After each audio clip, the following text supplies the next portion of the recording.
like, and I know you have no idea, but if you had an estimate, how many explosives do you think you may have detonated?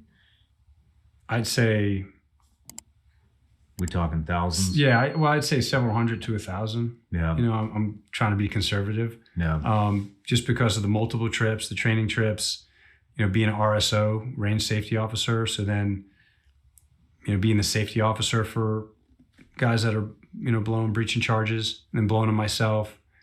It's definitely a lot. Yeah. Definitely a lot. Because we're learning, right? Subconcussive blows are actually worse than concussions, full-on concussions. So I think we've all had a lot of those. And again, I always tell people, you never know who's going to happen to. Some people can. What did you just say? What's worse than a concussion? Subconcussive blows.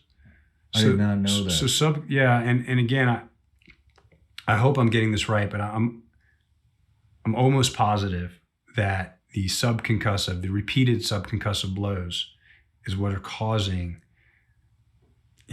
what is going on right now with the special operations community and why guys are having this quote unquote operator syndrome. What I obviously was experiencing is the constant,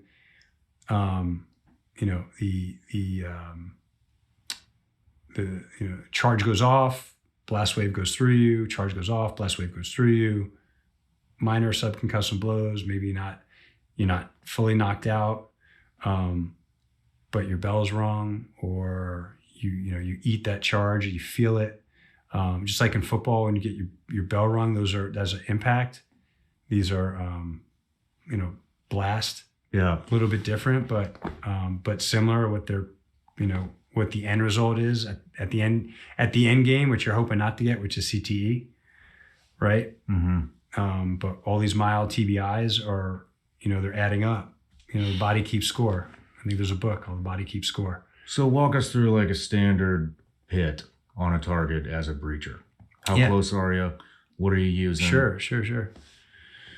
So standard target, say I was carrying, multiple breaching charges from, tiny little explosives that could just blow a small lock to, heavy, I'd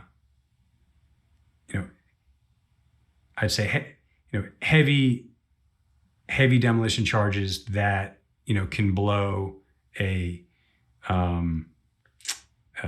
reinforced, steel like door on a compound and blow the thing and like cut it in half. Well, how much is it? C4?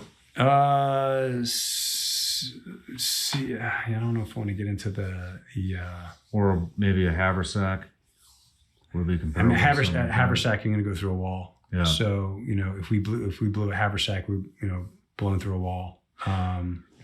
So I wish I had the numbers, so I remember the pounds, the poundage. But say we blow a pound charge or half a pound on some of these like big steel gates. Yeah. We were doing that every night. Yeah. And then again, if I go back to training, we may be doing that all week, like hundreds of times over. Yeah. Right.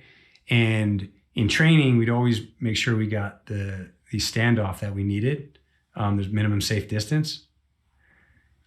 In combat, there was no range safety officer. Yeah. Like you are a breacher, like you're in charge of making sure everybody gets back, everybody's out of the way, nobody's looking at the charge. If you look at the charge, you could eat, something, a bolt, a nut, something that'll basically go through you. But really all we cared about is not seeing the charge. So as long as we could not see it, like we felt like a lot of times we were good. So we would be well inside mean safe distance as long as we were out of the blast zone. Yeah. Not getting hit with a piece of frag.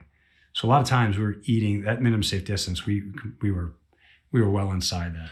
Well, like what would a minimum safe distance be? It's all figured off. It's math. It's easy math. Like, so whatever the charge was, again, this is going to be wrong math, but if it's a pound charge, say I need to be 17 feet. Mm-hmm. Again, those numbers are off.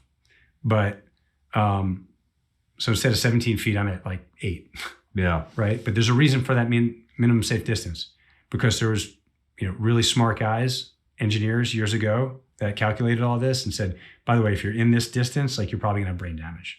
Yeah. Right. So we won't quote you on the minimum safe distance. Yeah, I don't know the numbers. Like I said, I've been out of the game for a while, but yeah, we knew them at the time. Knew them at the time, of course, and you could just see what your standoff is. But many times we were inside that mean safe distance. So that blast wave, it is really fucking you up. Like yeah. It is jacking you up. And there's sometimes I've had buddies tell me that, hey man, you remember that charge you set off? Or remember that?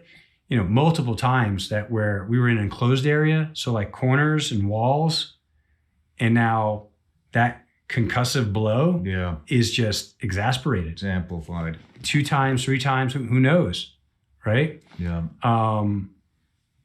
Shattered your teeth, literally. Like, it's crazy, like headaches. And I did a thing recently, we shot maybe 2-3 years ago. I was doing watching some guys shoot a 50 cal for like 3 hours. Dude, I had such a pounding headache. Like, at the end I said, well, this is obviously why I'm not doing this anymore, But yeah, like I said, as a breacher, you're taking an explosive, you're putting in a spot to make entryway into somewhere. And when that thing goes off, it is rocking your world. It is going right through your brain. Yeah. And it's why we're having problems with our endocrine system, why our hormone, why our testosterone is down below 300 now when we get back from deployment. Why guys can't sleep, why guys are gaining weight, why guys are drinking so hard, why they're depressed, why they have anxiety. Doctors want to throw, the military wants to throw this PTSD diagnosis, but I don't even know what PTSD is. Yeah. If it's depression, anxiety, okay, yeah, I had PTSD. But it's a brain thing. This is definitely a brain thing. Me, you, maybe you're not feeling it. We have traumatic brain injury, mild traumatic brain injury that may not be seen by other people, but it's affecting us on a regular basis. Yeah.